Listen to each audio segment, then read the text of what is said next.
la palabra isos significa igual, mero es parte. Son dos o más moléculas o compuestos diferentes con la misma fórmula molecular, ¿no? Entonces pueden ser dos o más, no necesariamente nada más son dos, sino que puede haber más opciones de tener el mismo compuesto con la misma fórmula molecular, pero diferente tipo de compuesto, ¿no? Tenemos aquí algunos ejemplos. Por ejemplo, los primeros dos, son isómeros que tienen la misma fórmula, si se fijan, tiene 2 carbonos, 3 hidrógenos y un oxígeno. 2 carbonos, 6 hidrógenos, dije 6 hidrógenos, 6 hidrógenos y un oxígeno. Pero, como tal, son grupos funcionales diferentes. En el de la izquierda tenemos una acetona y en el lado de la derecha es un alcohol, ¿no? Entonces son la misma fórmula, pero son diferentes grupos funcionales. Lo mismo para estos, que está aquí, que aquí no queda muy claro, pareciera que son lo mismo, pero podría ser la posición, ¿verdad?, en la que se encuentra el yodo. Esto genera que la posición sea diferente, entonces puede ser un isómero, aunque sea la misma fórmula. Y en la parte de abajo puede ser el tipo de ramificación. A lo mejor uno puede ser un SEC, otro puede ser un butil convencional, dependiendo, ¿no? Dependiendo del tipo de estructura que se genere, podríamos tenerlo. Entonces, si observamos, son diferentes cada uno de estos isómeros. Entonces tendremos isómeros estructurales. Estos isómeros estructurales difieren en la forma de unir a los átomos. Y a su vez se clasifican en isómeros de cadena y de posición. Entonces existen dos tipos de isómeros en los estructurales: los de posición, los isómeros de cadena, de posición y de función, que son tres, son tres: los de grupo funcional, los de posición y los de cadena. Y ahorita mencionamos algunos ejemplos. Esto que está aquí es la mitad, se podría decir, de un diagrama de todos los isómeros que existen. Solamente que yo nada más aquí estoy incluyendo la parte de diferente conectividad. ¿Qué quiere decir esto? Que hay isómeros que puedes cambiar los enlaces. O sea, que si se está enlazando, como por ejemplo aquí el oxígeno, es un enlace sencillo a 2 carbonos, y aquí no. Aquí el enlace es solamente a un carbono. Entonces, a eso se refiere con diferente conectividad. Cuando hay algunos que son de diferente conectividad de átomos, a estos se les conocen como isómeros estructurales o constitucionales, que son de los que estamos hablando. Y se clasifican en estos tres que acabamos de mencionar, ¿no? Isómeros de función, de posición y de cadena. Por ejemplo, uno de función es aquel que genera grupos funcionales diferentes. Aquí tenemos una acetona y tenemos un alcohol, pero sigue siendo la misma estructura. Entonces, estos son isómeros de función, ¿ok? Luego tenemos los isómeros de posición, donde tenemos el mismo grupo funcional. Por ejemplo, aquí tenemos al propanol y aquí tenemos al isopropanol. Entonces, estos también son de posición, porque es el mismo isómero, o sea, es el mismo grupo funcional, pero tiene diferente posición el OH. Entonces, por eso son isómeros de posición. Y el último es isómeros de cadena, porque se presenta normalmente en unas ramificaciones. Por ejemplo, aquí tenemos un butil, y aquí tendríamos, por ejemplo, una especie que sería como una especie de isobutil, aunque no como tal es un isobutil, sino sería el 2-metilpropano, ¿no?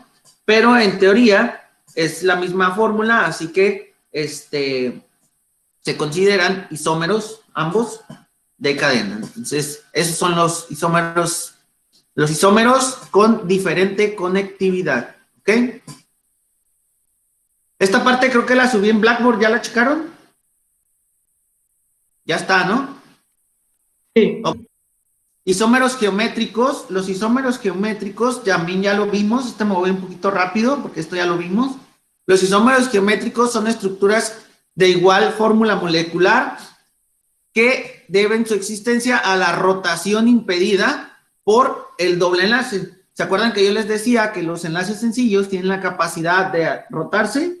Pues los enlaces dobles no, porque su hibridación no les permite hacer esa libre rotación. Entonces, significa que si yo tengo desplazado un cloro hacia arriba y el otro isómero lo tiene hacia abajo, entonces serán isómeros diferentes, porque como no se pueden rotar, no es la misma estructura, son estructuras diferentes. Entonces, esto, por eso se refiere aquí que son estructuras que tienen igual fórmula molecular y que deben su existencia a la rotación impedida en torno a enlaces dobles, cuyos nombres se diferencian por los prefijos cis, que ya sabemos que proviene del latín, que significa a este lado, y trans, que significa al otro lado. Y también recuerden que tenemos la isomería Z, ¿no? Bueno, pero ahorita estamos en cis y trans. Por ejemplo, aquí isomería cis, pues cuando tenemos los dos grupos orientados sobre el mismo plano, isomería trans, cuando tenemos orientados diferentes los grupos, ¿verdad? Aquí hay una cuestión importante, y esto lo hemos comentado ya varias veces. No hay isomería cis y trans cuando tenemos dos grupos iguales en el mismo carbono. O sea, si tú tienes en el mismo carbono grupos iguales, entonces ya no tenemos isomería. ¿Ok? Cis y trans. ¿De acuerdo? Ahora, cuando hay 3 o 4 grupos diferentes unidos a grupos de átomos del doble enlace, se utiliza la nomenclatura EZ. Esta está basada en las prioridades de los átomos o grupos de átomos unidos al carbono del doble enlace. Para utilizar este sistema de importancias, se utilizan las reglas de Canning-Gold-Prelude. Son Canning-Gold-Prelude, ya después les pasaré el apunte, lo veremos en isomerías. Cuando veamos isómeros ópticos, ahí veremos esto, ¿no? En estereoquímica. No se preocupen. Entonces, estos, por ejemplo, este es cuando tienes más de 3, cuando tienes 3 o 4 grupos diferentes unidos a tus carbonos del doble enlace. Vamos a basar las prioridades en función del número atómico, como lo habíamos mencionado anteriormente. El que tenga un número atómico más grande será más importante y así sucesivamente. ¿Ok? Si tenemos empate en la primera ramificación, nos tendremos que seguir a las siguientes. Bien, si los átomos o grupos de átomos de mayor prioridad están en lados opuestos del enlace, entonces el isómero será un E. Si los dos importantes están opuestos, entonces será un E. Y este es un Edgengen, que significa opuesto. Y si los átomos, la prioridad se encuentran del mismo lado del enlace, el grupo o el isómero se llamará Z. El alemán zusammen, que significaba juntos. Bueno, que significa todavía juntos. Aquí tenemos algunos ejemplos y algunas variaciones en cuanto a sus propiedades físicas de los isómeros. Por ejemplo, la isomería geométrica se presenta en solo dos clases de compuestos, alquenos y cíclicos.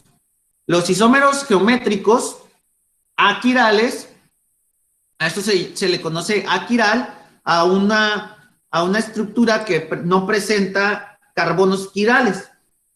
¿Y qué es un carbono quiral? También lo vamos a ver más adelante, pero a grosso modo, un carbono quiral es aquel que tiene 4 grupos diferentes unidos a él. Entonces, aquí los isómeros geométricos se les conoce como aquirales, porque no presentan quiralidad, y existen solo si hay dos grupos diferentes unidos a cada carbono del doble enlace. Recuerden, si tenemos el mismo grupo, en automático ya no tenemos isomería cis y trans, ¿ok? Entonces, vamos a ver este ejemplo rapidito. Por ejemplo, tenemos aquí el cis 1,2 dicloroeteno. Por ejemplo, está en posición cis, los dos cloros, los observamos sobre el doble enlace, están posicionados del mismo lado, entonces es un cis. Y tenemos su contraparte, que es el trans, ¿no? Aquí están en posición trans, ambos son isómeros, tienen la misma fórmula, pero no tienen las mismas propiedades. Si observamos, el punto de ebullición del cis es 60 grados y del punto de fusión es menos 80. Y del trans, el punto de ebullición es 48 y su punto de fusión es menos 50. ¿Qué ocurrió aquí, chicos? ¿Qué ocurre con ellos dos?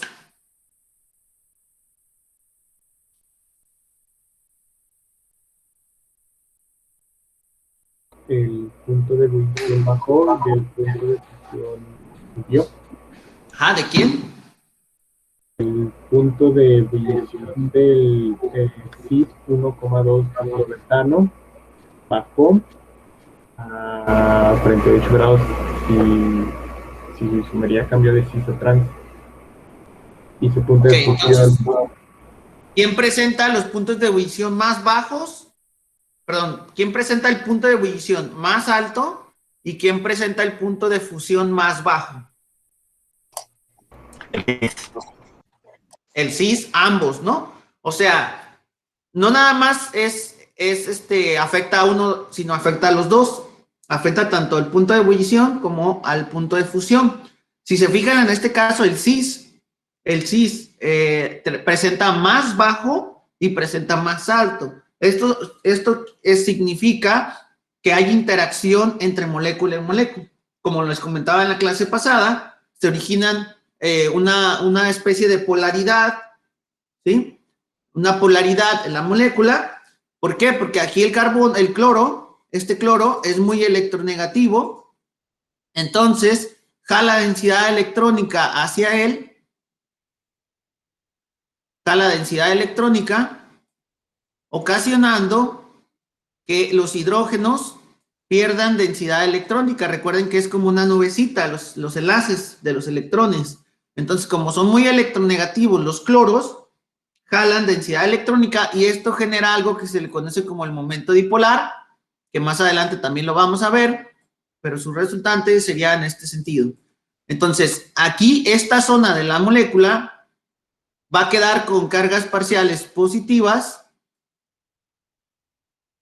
y esta zona de la molécula quedará con cargas parciales negativas.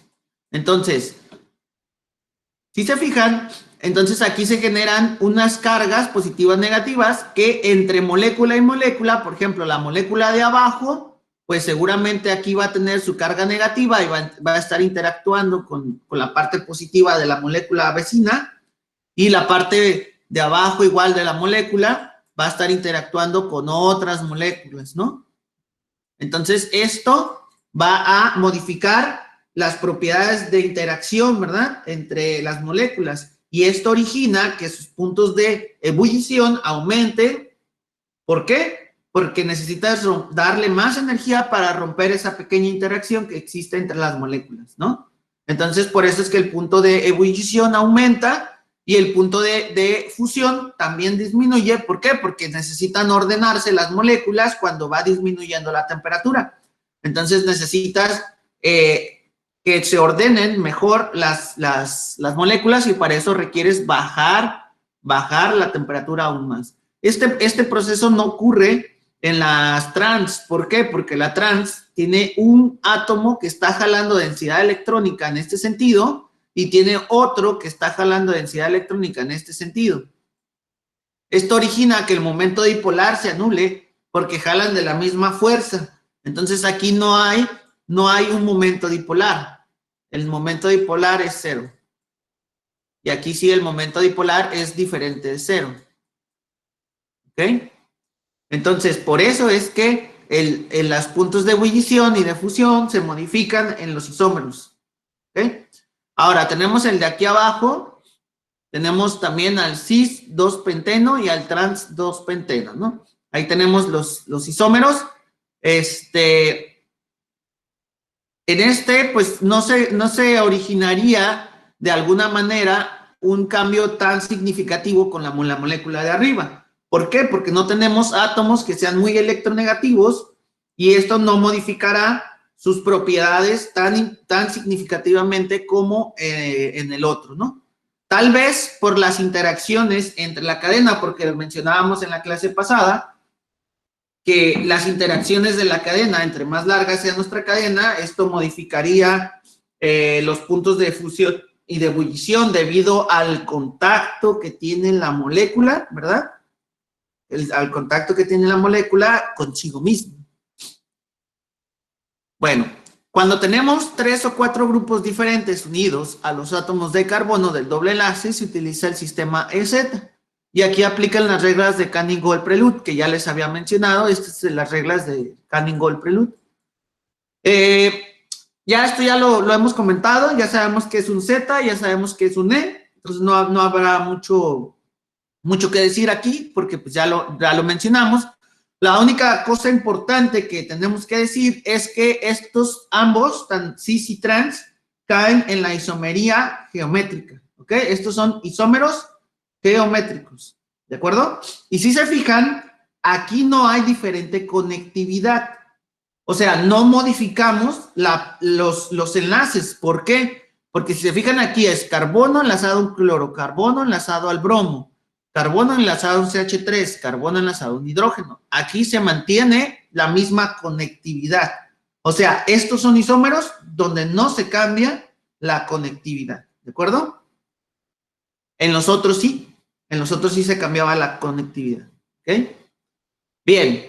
Vamos entonces ya con esto terminamos lo que es la parte de isómeros geométricos y entraremos a la parte de análisis conformacional.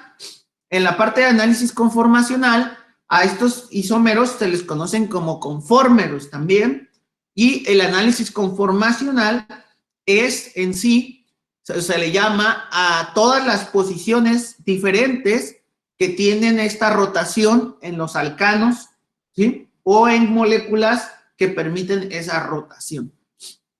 Vamos a ver.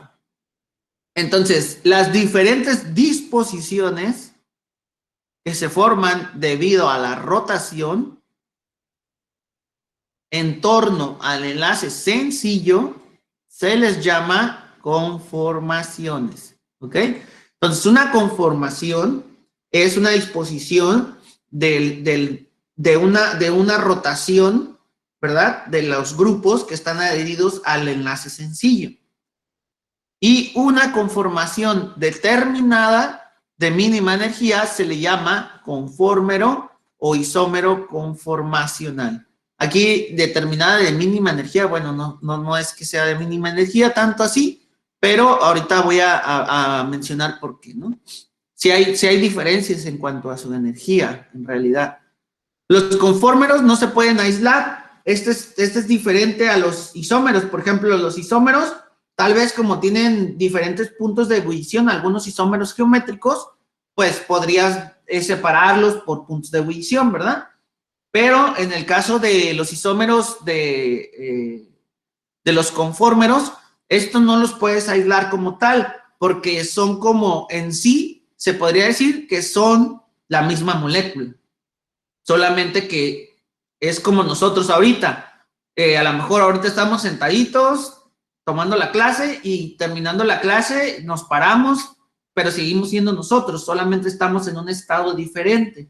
Lo mismo ocurre con las moléculas. Las moléculas en un determinado tiempo pueden estar en una disposición espacial y a un tiempo X pueden cambiar esa disposición espacial.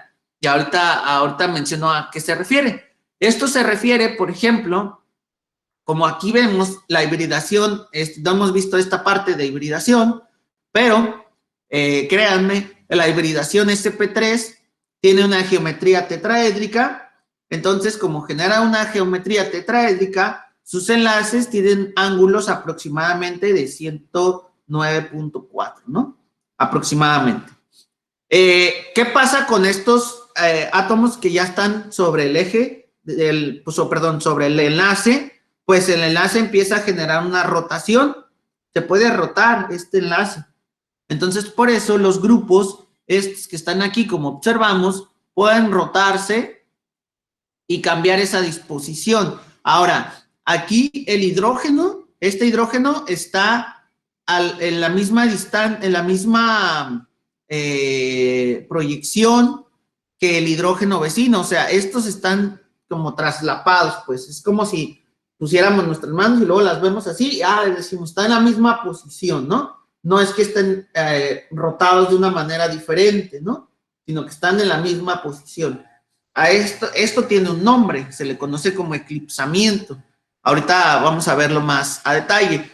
El asunto es que los conformeros dice que tienen una determinada energía. Entonces, un estado energético de la molécula cuando rota es cuando, por ejemplo, está así, que están traslapados ambos. Otro es cuando están así, intermedios, y dependiendo de los grupos que tengan adheridos en la molécula. Entonces, eso genera estados energéticos diferentes en las moléculas y por eso se les llaman conformeros. Vamos a ver. Por ejemplo, aquí, estos dos de acá, aquí se ve un poquito mejor. Los dos grupos, aquí se podría decir que están sobre el mismo plano y los de abajo también. Pero cuando se genera una rotación natural, vean cómo ahora están intercalados. Por ejemplo, uno sí, uno no, uno sí, uno no. ¿De acuerdo? O sea, están entre, ¿no? Entonces, esto genera diferentes estados energéticos en nuestra molécula. Para poder estudiar estos compuestos, existen algo que se llama las proyecciones de Newman. Las proyecciones de Newman es una forma de representar la molécula de una forma más digerible para poder observar estos cambios. ¿Cómo es esto? Bueno, yo soy un observador, por ejemplo, aquí ponemos nuestra estructura tridimensional. Recuerden que la cuña significa que el enlace va hacia nosotros y la línea punteada significa que el enlace va hacia la parte de atrás. Quiere decir que aquí ya estamos representando una estructura tridimensionalmente, ¿no? Entonces aquí este enlace va hacia nosotros, este que está punteado va hacia atrás y este está sobre la línea del plano, ¿no? O sea, de la hoja, pues. Entonces, si nosotros somos los observadores y agarramos la molécula, en lugar de estar viendo la molécula, digamos, la estamos viendo así, y nosotros nos ponemos de esta manera sobre uno de estos carbonos, observaríamos esto. ¿Qué observaríamos? Si yo observo la molécula por acá, lo que voy a observar es que este átomo está posicionado donde está este otro átomo. Es, por ejemplo, aquí está mi molécula, esta es mi molécula, ¿y qué pasa si yo acomodo la molécula como está ahí? Lo que voy a ver es solamente esto. Voy a ver solamente un carbono, ¿no? El carbono de enfrente. Entonces, ¿cómo represento esto de una manera que lo pueda observar mejor? Pues el carbono de enfrente será este punto que está aquí. O sea, este punto que está aquí, no lo voy a pintar completo el átomo, sino solamente lo voy a poner como un punto, ¿ok? Ese punto es este átomo. Luego, si se fijan, este carbono, ¿a qué está enlazado? Pues está enlazado a 3 hidrógenos. Ok, aquí está el enlace a los 3 hidrógenos, vean. 1, 2, 3 hidrógenos. Ahora, como yo cuando agarro mi molécula así, solamente veo, obviamente ya nada más vería yo un carbono, que sería pero para representar la segunda estructura solo puse un punto aquí y puse los otros enlaces que salen de ahí, de ese punto. En la circunferencia que se observa, aquí en esta imagen, esta circunferencia representa el carbono de atrás. ¿Ok?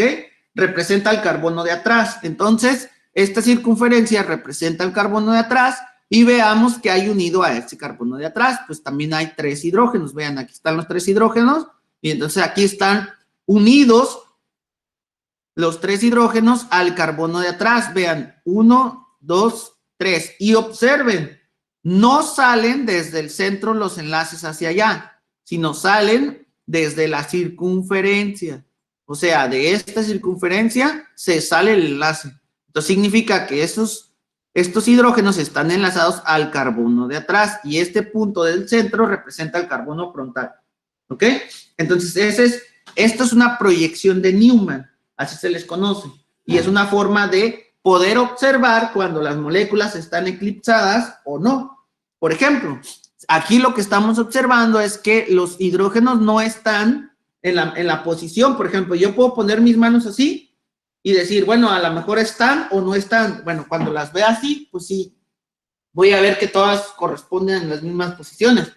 Pero a lo mejor si las roto un poquito y se las pongo así, ustedes van a decir, no, ahí están eclipsadas, pero cuando las ponga así, vamos a ver que hay una rotación ligera. Entonces, esta proyección de Newman nos ayuda a observar precisamente de manera mejor estos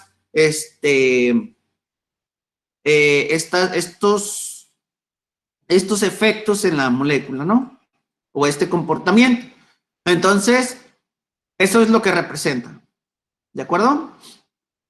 Ahora, ¿qué pasa con el análisis conformacional? El análisis conformacional viene siendo lo que es el estudio de las energías de las diferentes conformaciones. O sea, ya dijimos que una conformación es un estado de la molécula y el análisis conformacional se refiere al todo el estudio completo de las energías de los diferentes conformeros, ¿sí? Vamos a ver.